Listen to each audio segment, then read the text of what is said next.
안녕하세요. FN자산평가 원화채권평가실 나재혁입니다. 옵션부 채권 평가 방법에 대하여 설명드리겠습니다. 설명 순서는 옵션부 채권의 종류, 옵션부 채권의 평가 방법, 신종자본증권의 정의와 특성 순서로 진행하겠습니다. 우리가 옵션부 채권이라고 하면 크게 두 가지 채권을 말합니다. 콜 권리를 가지고 있는 수의상한 채권, 풋 권리를 가지고 있는 상한 요구 채권입니다. 먼저 수의상한 채권, 콜러블 본드의 경우 발행사가 정해진 기간에 정해진 가격으로 채권을 상환할 수 있는 콜 권리를 가지고 있는 채권을 말합니다.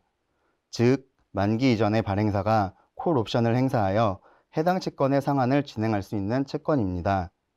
수의상한 채권은 금리가 하락하여 채권의 가격이 상승할 때 발행사가 콜 옵션을 행사하여 행사가 이상으로 채권 가격의 상승을 제한할 수 있는 권리를 가지고 있습니다. 따라서 금리 하락 시 일반 채권 대비 투자자에게 불리한 채권입니다.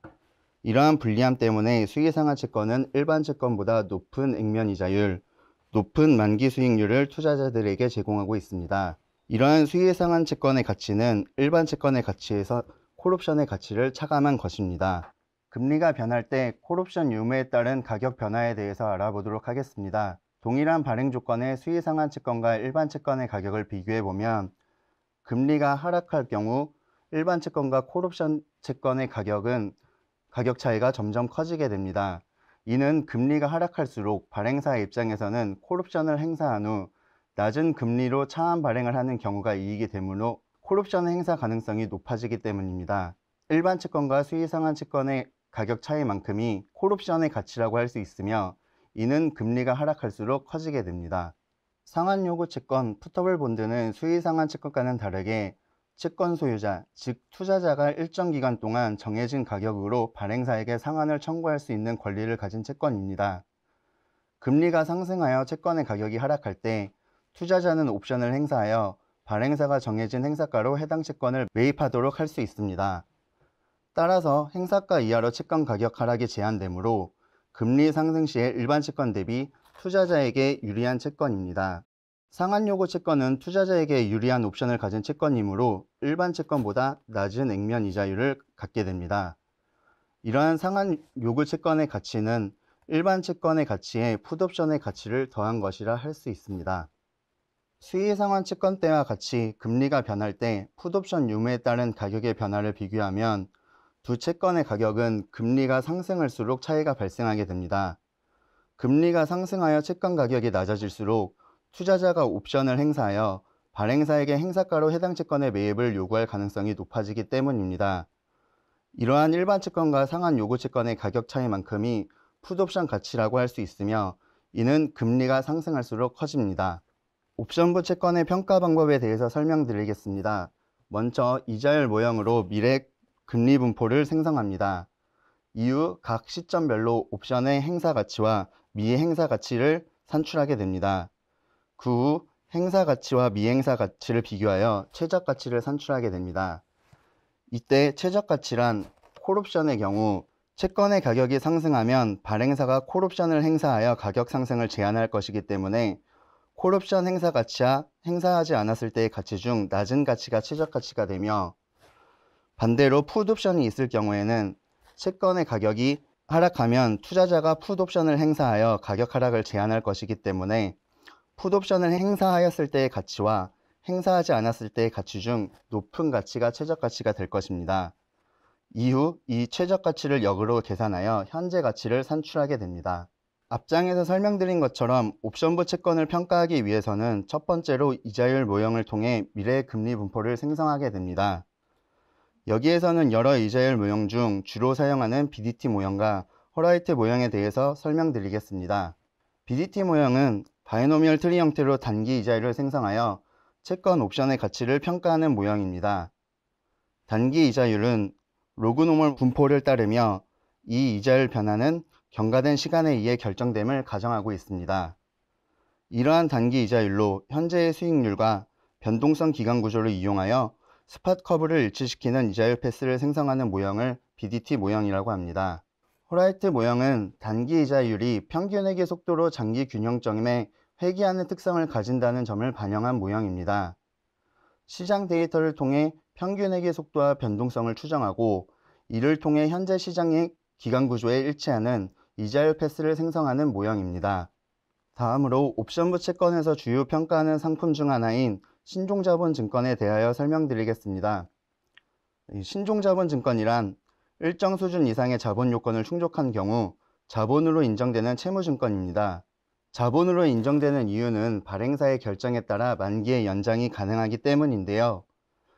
신종자본중 채권형 신종자본증권의 경우 통상 채권과 동일한 형태로 발행이 되며 발행사의 조기 상환권이 존재하기 때문에 만기 연장이 가능하다는 점을 제외하고는 수의상환 채권과 동일한 구조를 가지고 있습니다.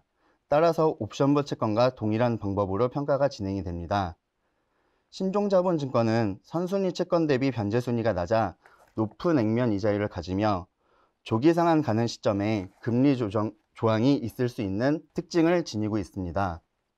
신종자본증권의 기존 발행사는 대부분이 금융지주사, 보험사, 은행사와 같은 금융권 위주의 기관들이었습니다. 자본 적정성을 높이기 위한 목적으로 신종자본증권을 발행하였습니다. 이러한 기업들은 신용등급이 높고 신종자본증권의 차환 발행 가능성이 높기 때문에 신종자본증권의 조기상환 시점이 오면 조기상환을 행사하고 차환 발행을 관행적으로 진행하였습니다. 2012년 비금융기업의 첫 신종자본증권이 발행이 된 이후 비금융기업의 발행은 꾸준히 증가하였습니다.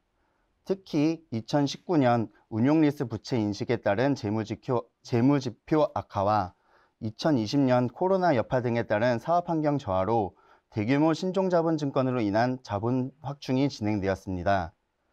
이들은 높은 이자 비용에 따른 부담에도 불구하고 재무구조 보완의 필요성이 더 높아 신종자본증권을 통한 자본의 확충을 진행하였습니다. 이들은 신종자본증권의 차환 발행이 불가능할 경우 다시 재무구조가 악화되는 리스크를 갖고 있습니다. 최근 빠른 시장금리 상승으로 신종자본증권의 차환 발행 부담이 높아지는 만큼 이들 기업의 조기상환 미행사 리스크는 계속적으로 증가하고 있습니다. 신종자본증권은 발행사의 결정에 따라 만기의 연장이 가능하기 때문에 투자자가 원금을 회수할 수 있는 조건은 발행사가 조기상환을 결정하였을 경우에만 가능합니다. 비록 다른 채권에 비해 높은 금리를 제공하나 원금 회수가 불가능하다는 점은 투자 리스크 요인이 됩니다.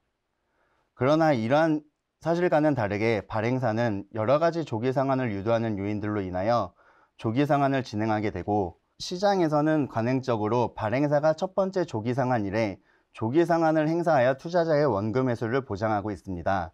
발행사가 조기상환을 미행사하였을 경우 생기는 부작용들은 모두 조기상환의 유도 요인이 됩니다. 우선 경제적 요인으로는 미상환 시 지급하는 이자율을 높여 재무 부담을 증가시키게 됩니다.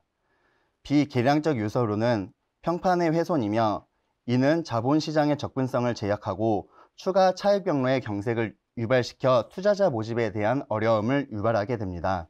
대부분의 신종자본증권은 조기상환을 유도하기 위하여 조기상환을 행사하지 않을 시 더 높은 금리를 지급하게 하는 조항을 넣어 조기상환을 유도하고 있습니다.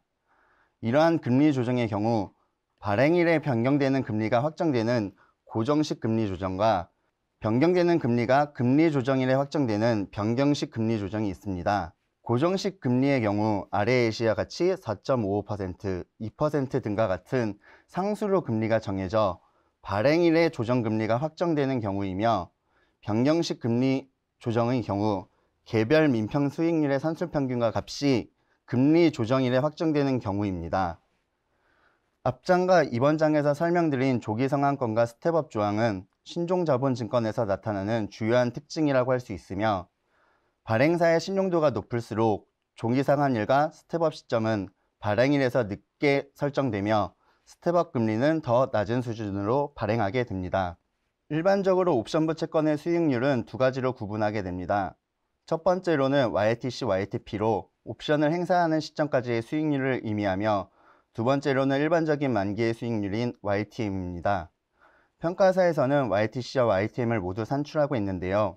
신종자본증권은 관행적으로 첫 번째 조기상환일에 조기상환이 진행되었으므로 시장거래 시 YTC를 사용하는 것이 관용적으로 사용되고 있습니다.